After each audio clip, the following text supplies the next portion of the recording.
Bab ke-16. Nyonya Sundari. Ada apa? Tanya Billy dengan ekspresi terkejut.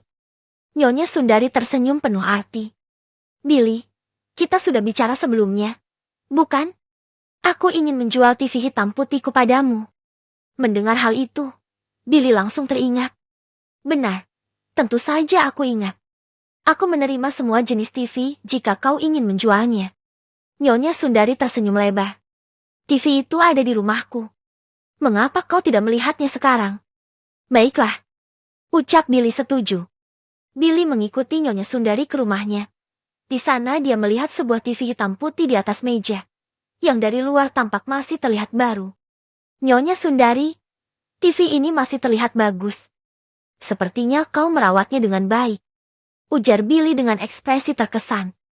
Jika Nyonya Sundari tidak mengatakan bahwa TV itu rusak, Billy akan mengira itu masih baru. Benarkah? Tanya Nyonya Sundari tampak bingung. Billy mengangguk pelan. Ya, kau sangat pandai merawat barang. Nyonya Sundari setuju. Baguslah, aku senang mendengarnya. Aku boleh memeriksanya bagian dalamnya? Tanya Billy. Tentu. Billy mulai memeriksa TV itu. Dia menemukan bahwa tabung layar TV Venus 14 inci itu rusak dan tidak dapat diperbaiki. Pabrik suku cadang hanya memproduksi beberapa komponen biasa, dan di kota Paso, toko-toko yang menjual suku cadang biasanya tidak memiliki persediaan atau tidak biasa menjual barang-barang berkualitas tinggi seperti tabung layar. Bagi Billy, itu sangat disayangkan karena TV tersebut seharusnya bisa dijual dengan harga tinggi. Namun, saat itu, sangat sulit karena dia harus mendapatkan komponen yang dibutuhkan untuk memperbaikinya. Nyonya Sundari, bagian terpenting dari TV ini rusak. Jetty, aku tidak bisa membelinya dengan harga besar, ucap Billy dengan jujur. Ketika Nyonya Sundari mendengar hal itu, matanya langsung melebar. Apa yang rusak? Tabung layarnya. Itu adalah komponen yang memungkinkan TV menampilkan gambar. Jelas Billy sambil menepuk layar TV. Pantas saja saat dinyalakan tidak muncul apa-apa. Jetty, berapa kau akan membayarnya? Tanya Nyonya Sundari. Billy memikirkannya sejenak, lalu mengangkat 3 jarinya. Paling banyak 30.000. Jika itu orang lain, Billy pasti tidak akan memberikan harga setinggi itu. Tetapi Nyonya Sundari telah membantu Billy mempromosikan jasanya beberapa hari yang lalu, sehingga membelinya dengan harga segitu tidak akan merugikan. Beberapa hari yang lalu pun ada beberapa orang yang datang kepada Billy untuk menawarkan TV mereka yang rusak. Tapi Billy hanya memberikan harga sekitar 15 atau 20.000 kepada mereka. Selain itu, bagian lain dari TV milik Nyonya Sundari itu masih utuh dan dapat dijual seperti baru jika diperbaiki. Nyonya Sundari pun mengangguk setuju. Baiklah, aku setuju. Setelah harga disepakati, Billy segera memberikan uang kepadanya.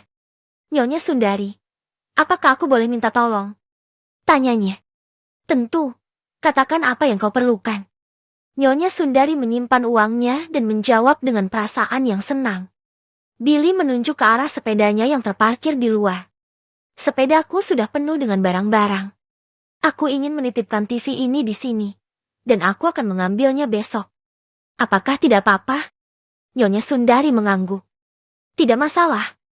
Aku tidak keberatan jika kau ingin menitipkannya di sini. Datang dan ambil besok. Setelah meninggalkan rumah Nyonya Sundari, Billy pergi ke pasar sayur untuk membeli bahan makanan.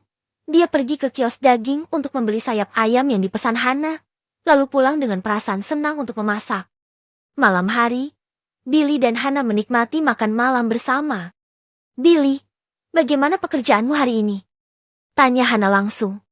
Di kehidupan sebelumnya, jika istrinya menanyakan hal seperti itu, Billy pasti akan marah. Namun dalam kehidupan ini, dia tidak masalah untuk membahas masalah tersebut. Billy tahu betul apa yang dipikirkan istrinya. Tidak peduli berapa banyak uang yang bisa dia hasilkan. Hana hanya ingin melihat Billy senang dan menjalani hidup dengan baik. Tidak ada masalah hari ini. Aku mendapat uang lebih banyak hari ini, ucap Billy, menunjukkan hasil kerja kerasnya pada Hana. Melihat uang di atas meja, mata Hana melebar karena kegembiraan.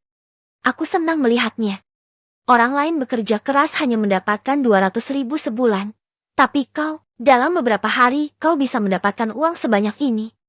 Ucap Hana dengan senyum riang. Billy mengambil beberapa lembar uang dari meja dan menyerahkan pada Hana. Hana, aku ingin kau menyimpan uang ini. Hana mengambil uang itu, menghitungnya lagi. Setelah memastikan, dia berjalan ke kamar, mengeluarkan kunci dari saku, dan membuka laci di samping tempat tidur. Di dalamnya, ada pecahan uang dari 5.000 sampai 100.000 sudah disusun rapi dan diikat dengan karet gelang.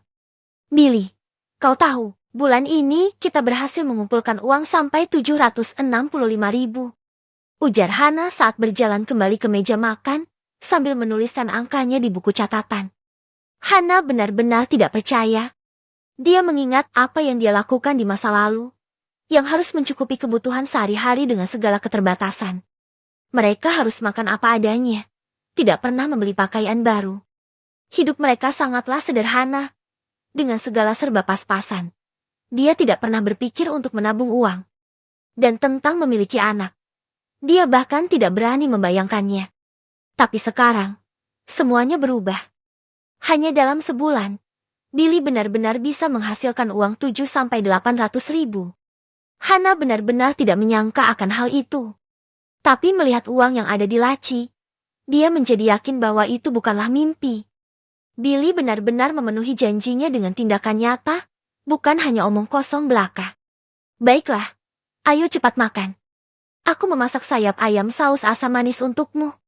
Ucap Billy sambil menyajikan makanan ke piring Hana. Ngomong-ngomong, Billy, aku lupa ingin memberitahumu sesuatu. Ucap Hana. Billy menatapnya dengan heran dan bertanya. Apa itu? Aku mendapat telepon dari rumah orang tuaku hari ini.